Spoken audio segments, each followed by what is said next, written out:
గుర్తుగా ఒక డాట్ పెట్టుకోండి. ఇలా షోల్డర్ కాడ నుంచి చెయ్యి మనకి ఎక్కడ దాకా వస్తుందో చూసుకొని ఆ ఫ్రంట్ పార్ట్ యాడ్ ఉంటే ఆడకు పెట్టేసుకొని అందున అటాచ్ చేసేసుకోవటమే. హ్యాండ్స్ సర్దుకుంటూ నిదానంగానే కుట్టండి.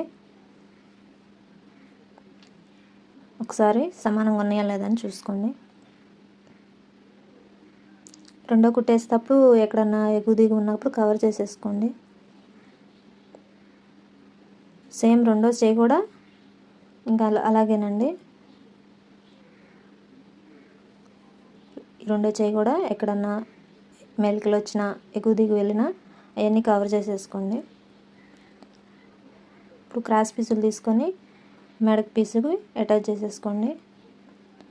స్ట్రైట్ పీసులు తీసుకోవద్దు. స్ట్రైట్ తీసుకున్నారంటే రౌండ్ తిరగదు. క్రాస్ పీసులే తీసుకోండి. లైనింగ్